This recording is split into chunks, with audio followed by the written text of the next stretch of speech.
Buongiorno a tutti, sono Giuseppe Iannotti, chef e titolare del ristorante Cresios. Siamo a Telese Terme. Telese Terme è un piccolo paese dove sono nato, in provincia di Benevento. Oggi siamo qui per presentarvi uno dei piatti che ha fatto la storia del ristorante ed è lo spaghetto allo scoglio. La ricetta tradizionale prevede l'utilizzo di pesci disponibili di giornata, spesso con lische, gusci tipo di cozze, di vongole. È il famoso piatto che si trova pasta sotto e una montagna di pesci appoggiata sopra. Lo spaghetto allo scoglio di Cresios è una pasta che viene condita con una riduzione dei pesci disponibili in stagione. La media che noi consideriamo sempre sono una cinquantina, però ci sono delle settimane in cui ce ne sono 30, delle settimane in cui ce ne sono 40, delle settimane in cui andiamo oltre 50 tipi, proprio perché ci sono dei periodi dell'anno in cui alcune specie sono disponibili.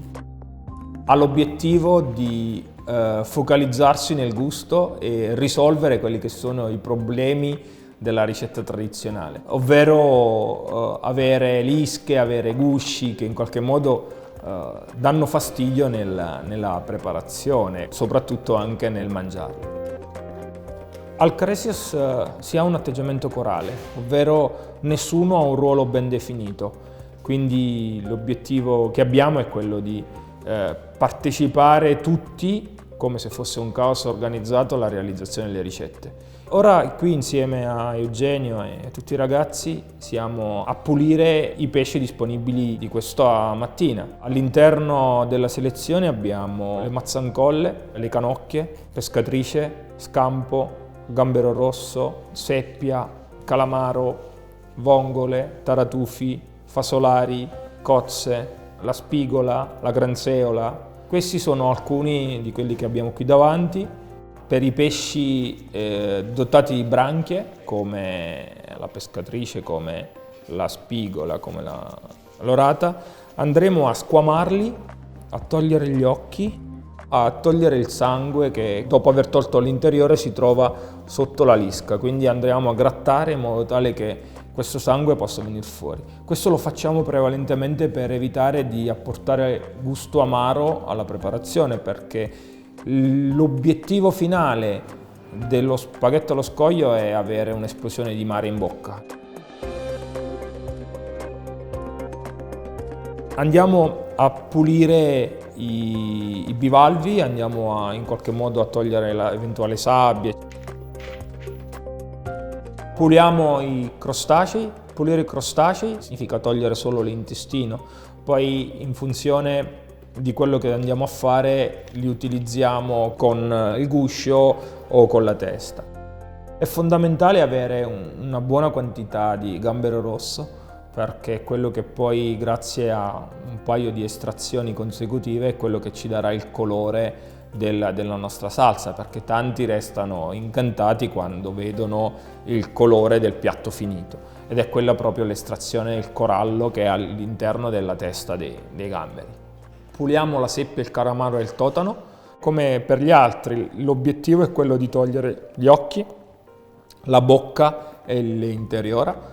A volte, quando hanno un grande fegato, se il pesce è estremamente fresco, ma significa pescato da 2 ore, da 1 ora e mezza, utilizziamo anche le interiora, quelle nobili, tipo il fegato oppure le gonadi, dipende dalla stagione.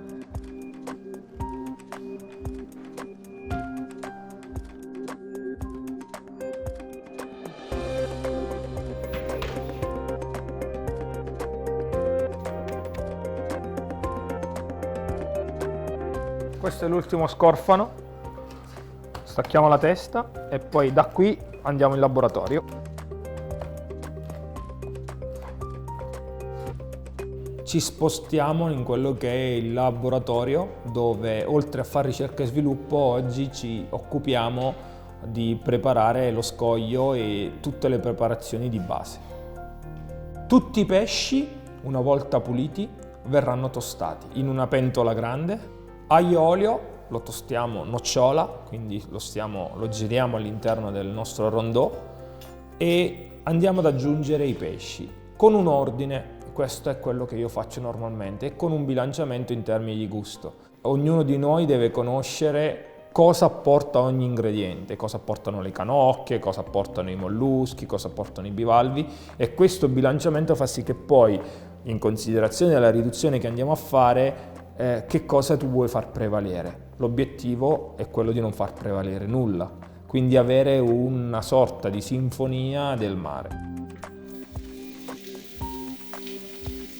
L'ordine che normalmente applico è quello di inserire subito le canocchie, le mazzancolle e gli scampi, perché sono quelli che hanno il guscio molto resistente e quindi in qualche modo li tostiamo per far sì che in qualche modo inizia a tirar fuori il mare già solo il guscio.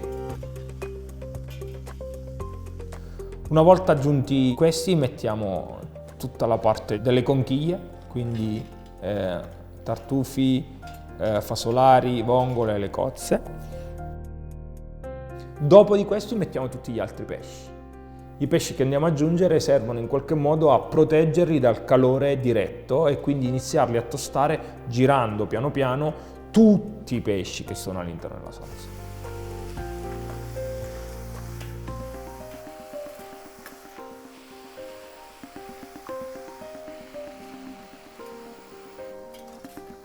Questo processo di tostatura impegnerà una ventina di minuti, mezz'ora, dipende dalla quantità di pesce che c'è, perché dobbiamo far sì che tutti i pesci che sono all'interno siano tostati.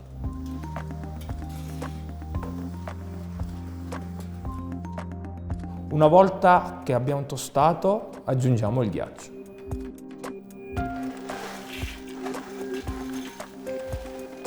Il ghiaccio in tutte le salse madri è un componente fondamentale. Io racconto sempre, soprattutto per i neofiti o chi si avvicina al mondo della gastronomia, che lo chef è colui che governa le temperature.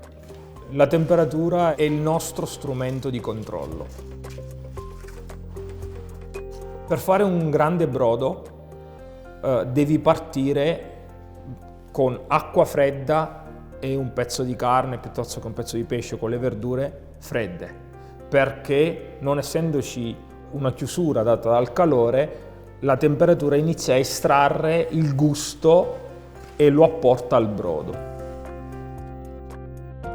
Una volta che ho aggiunto il ghiaccio lo faccio andare a fuoco lento per 8 ore, 7 ore, dipende dalla giornata, dipende dalla quantità di pesci. Dopo 7-8 ore aggiungiamo un altro ghiaccio, ci sarà sicuramente una riduzione. Queste 7-8 ore corrispondono più o meno alla chiusura della giornata lavorativa. Quindi dopo la prima giornata di lavoro lasciamo per la notte, aggiungendo di nuovo il ghiaccio, tutta la pentola in infusione in frigo. In questo caso noi vogliamo esattamente, ogni volta che apportiamo ghiaccio, vogliamo ripartire da zero, quindi stiamo continuando ad estrarre. Al mattino seguente noi andiamo a rimettere il tutto sul fuoco e a quel punto aggiungiamo il concentrato di pomodoro.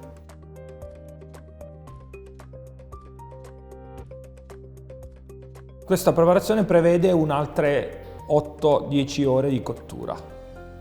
Dopo 10 ore di cottura andiamo ad aggiungere nuovamente il ghiaccio e a questo punto andiamo a tenerlo sul fuoco per altre 7-8 ore affinché inizia una riduzione. Siamo quasi a 2/3 della preparazione.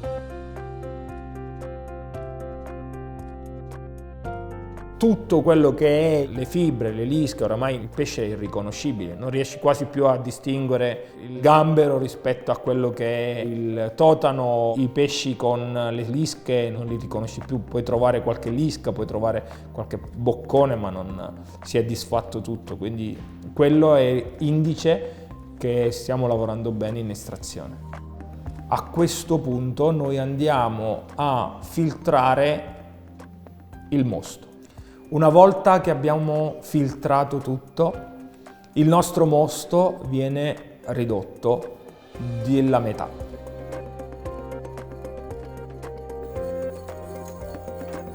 Siamo pronti per cuocere lo spaghetto.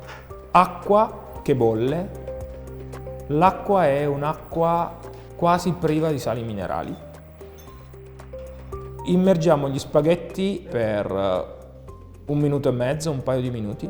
Scoliamo lo spaghetto e lo andiamo a mettere nella salsa che abbiamo appena estratto. Questo ci permetterà di risottarlo e di far sì che l'esplosione e la riduzione sia ancora maggiore.